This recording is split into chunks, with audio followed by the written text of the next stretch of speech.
இந்த சீரமோட பிஹெச்சை வந்து பார்க்க போகிறோம். ஸோ இந்த சீரமோட பிஹெச் வந்து 4 பாயிண்ட்லேருந்து 5 பாயிண்ட்டுக்குள்ளே தான் இருக்கணும். நீங்களே பாருங்கள், இந்த பிஹெச்சில் வந்து 4 பாயிண்ட் இல்லைனா 5 பாயிண்ட் இவ்வளோ தான் இருக்கணும். இதுக்கும் மேலே 7, 8 அந்த மாதிரி போகக்கூடாது. இந்த சீரமோட பிஹெச்சை இப்போ நம்ம டெஸ்ட் பண்ணிக்கலாம். இது லைவ் டெஸ்ட்டு தான். இப்போ சீரம் பண்ணிவிட்டு உங்களுக்கு நான் லைவாக பண்ணி காமிக்கிறேன் இதோட பிஹெச்சை.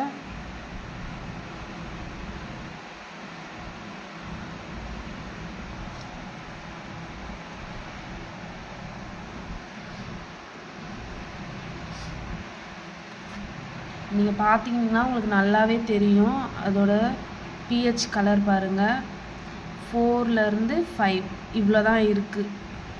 இதில் க்ரீனிஷ்ஷு, அப்புறம் இந்த க்ரீன் கலர் ட்ரேஸ் மாறுச்சுன்னா பிஹெச் ஹையாக இருக்குது அப்படின்றது உங்களுக்கு நல்லாவே தெரியும். நீங்கள் பாருங்கள், இதில் பிஹெச் வந்து இல்லை, 4.5லேருந்து 5 பாயிண்ட்டுக்குள்ளே தான் இருக்குது பிஹெச். ஸோ இதை நம்ம வந்து தாராளமாக யூஸ் பண்ணலாம்.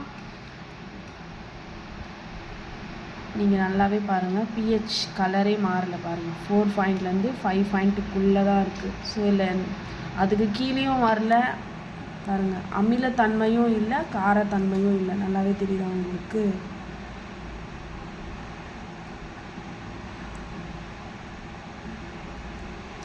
எந்த ஒரு காஸ்மெட்டிக் ப்ராடக்ட் எடுத்தாலுமே அதோட பிஹெச் வந்து மஸ்ட்டு.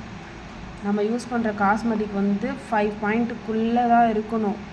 இந்த சீரம் எல்லாமே இதோட நீங்களே பாருங்கள்.